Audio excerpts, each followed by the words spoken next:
Si vous avez plus de 65 ans, prenez un instant. Ce que vous allez entendre aujourd'hui peut changer votre manière de vieillir. Depuis des décennies, un message revient sans cesse. Marcher tous les jours, c'est le meilleur exercice après un certain âge. Et soyons honnêtes, la marche est bonne. Elle fait du bien au cœur, à la respiration, au moral. Mais voici la vérité que l'on dit rarement et que connaissent pourtant très bien les chirurgiens orthopédiques, les kinésithérapeutes, les gériatres, les chercheurs en longévité. La marche, à elle seule, ne suffit plus après 65 ans pour préserver la force des jambes. Regardez autour de vous. Combien de personnes marchent tous les jours mais ont pourtant du mal à monter un escalier sans s'aider de la rampe, se relever d'un canapé, garder l'équilibre sur un sol irrégulier ou éviter une chute? Le problème n'est pas la volonté, le problème c'est le type de mouvement. La marche entretient l'endurance, mais elle ne protège pas les muscles essentiels à l'autonomie. Dans cette vidéo, vous allez comprendre pourquoi marcher ne suffit plus, ce qui affaiblit réellement vos jambes avec l'âge, et surtout, comment reprendre le contrôle avec 3 exercices simples, sûrs et validés médicalement. Premièrement, ce qui change vraiment après 60-65 ans. Avec l'âge, le corps ne réagit plus comme à 30 ou 40 ans. Et ce n'est pas une faiblesse, c'est une réalité biologique. À partir de 60 ans, la masse musculaire diminue plus vite. La force baisse, la vitesse de réaction ralentit. Ce phénomène s'appelle la sarcopénie. Chaque année, sans stimulation adaptée, on peut perdre jusqu'à 1% de muscle, mais surtout beaucoup plus de force que de volume. C'est pour cela que certaines personnes ont encore des jambes visuellement normales, mais manquent de puissance pour se lever ou se rattraper. Le vrai danger n'est pas de marcher moins vite, le vrai danger, c'est de ne plus pouvoir réagir rapidement. Or, la marche utilise surtout des fibres lentes, travaille toujours dans le même schéma, évite la résistance. Les muscles responsables de l'équilibre et de la puissance sont donc peu sollicités. Deuxièmement, pourquoi la marche ne protège pas contre les chutes? Une chute n'arrive pas parce qu'on est faible, elle arrive parce que le corps n'a pas réagi assez vite. Quand vous trébuchez, vous avez une fraction de seconde pour pousser sur vos jambes, stabiliser votre bassin et retrouver l'équilibre. Ces réactions dépendent de muscles précis, les cuisses, les fessiers, les mollets, les hanches. La marche ne les entraîne pas suffisamment. Elle est répétitive, prévisible, linéaire. Elle ne prépare pas le corps aux imprévus. C'est pourquoi aujourd'hui, les recommandations modernes ne disent plus « marcher seulement », mais « marcher et renforcer les muscles clés ». Voyons maintenant les 3 exercices les plus importants après 65 ans. Exercice 1. Assis, debout, la base de l'autonomie. C'est l'exercice numéro 1 pour rester indépendant. Les médecins l'utilisent pour répondre à une question simple. Cette personne pourra-t-elle continuer à vivre seule? Pourquoi? Parce que se lever d'une chaise est un geste que vous faites plusieurs dizaines de fois par jour, sans y penser, jusqu'au jour où cela devient difficile. Pourquoi il est supérieur à la marche? Marcher égale déplacement, se lever égale lutte contre la gravité. Cet exercice renforce les quadriceps, les fessiers, les hanches, le tronc. Comment le pratiquer en sécurité? Chaise stable, pieds bien ancrés au sol, buste légèrement penché, poussez sur les talons. Attention, le secret est dans la descente. Descendez lentement, c'est là que le muscle se reconstruit. Adaptations intelligentes, coussin sur la chaise, appui léger sur un meuble, moins de répétitions au début. Objectif réaliste, 2 à 3 séries de 8 à 10 répétitions. Exercice 2, élévation de talons.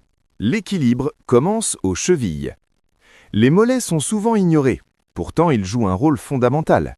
Ils servent à propulser le corps, stabiliser la cheville, aider le sang à remonter vers le cœur. C'est pour cela qu'on les appelle parfois le deuxième cœur. Pourquoi la marche ne suffit pas? En marchant, les mollets travaillent peu. Avec l'âge, le tendon d'Achille se rigidifie, la cheville devient instable, les chutes augmentent. Les élévations de talons renforcent les tendons, améliorent l'équilibre, réduisent le risque de chute. Comment pratiquer? Appui sur une chaise, montée contrôlée sur la pointe des pieds, maintien 2 secondes, descente lente. Une sensation de brûlure est normale. Objectif, 3 séries de 12 à 15 répétitions. Exercice 3, lever de genoux, réapprendre à lever les pieds. Beaucoup de chutes viennent d'un problème simple, le pas traînant. Avec l'âge, les fléchisseurs de la hanche s'affaiblissent, la coordination diminue, le pied accroche le sol. Lever le genou entraîne le psoas, les muscles profonds, la communication cerveau-jambe. Comment pratiquer? Posture droite, une main sur un support, genou levé vers la poitrine, pied reposé en douceur. Objectif, 10 répétitions par jambe. Technique, marche plus force, la stratégie intelligente. La marche est excellente, mais elle doit être complétée. Endurance égale moteur, force égale sécurité. La meilleure combinaison, marche quotidienne, 10 minutes de renforcement, 3 fois par semaine. Simple, accessible, scientifiquement validé. Avant de conclure, il y a un point crucial que vous devez absolument comprendre.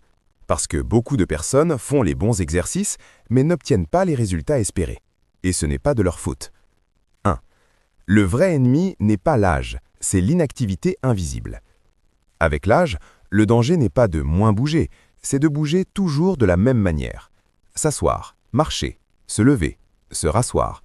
Le corps devient extrêmement efficace, mais seulement dans un nombre très limité de mouvements. Résultat, les muscles non utilisés s'éteignent lentement, le cerveau oublie comment les activer rapidement, la coordination diminue sans qu'on s'en rende compte. C'est ce qu'on appelle la désadaptation neuromusculaire. Vous avez encore des muscles, mais le cerveau n'appuie plus dessus au bon moment. Pourquoi certaines personnes fortes chutent quand même? Vous l'avez peut-être remarqué, certaines personnes ont encore des jambes solides, mais tombent quand même. Pourquoi? Parce que la chute n'est pas un problème de force pure, c'est un problème de timing. Quand vous trébuchez, vous avez moins d'une demi-seconde pour contracter les bons muscles, dans le bon ordre, avec la bonne intensité. Si le message nerveux arrive trop tard, la chute est inévitable. Les exercices que vous avez vus, assis debout, élévation de talons, lever de genoux, ne servent pas seulement à renforcer les muscles, mais à réentraîner le cerveau à commander le corps. C'est pour cela qu'ils sont si puissants. 3. La régularité bat toujours l'intensité. Voici une vérité que la science confirme aujourd'hui. 5 minutes bien faites valent mieux qu'une séance intense abandonnée. Après 65 ans, le corps aime la répétition. Le système nerveux adore la régularité. Les progrès viennent de la constance. Ce n'est pas grave si vous faites peu de répétitions, vous avez besoin d'un appui, vous devez faire des pauses. Ce qui compte, c'est de dire au corps « ces muscles sont encore nécessaires ». Et le corps répond. Le cercle vertueux que vous déclenchez sans le savoir. Quand vous renforcez vos jambes, vous marchez plus en confiance, vous bougez davantage, vous avez moins peur de tomber. Vous sortez plus, vous stimulez aussi le cerveau. Moins de peur égale plus de mouvement. Plus de mouvement égale plus de force. Plus de force égale plus de liberté.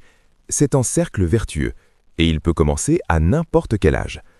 Si vous ne retenez qu'une seule chose avant la fin, retenez ceci.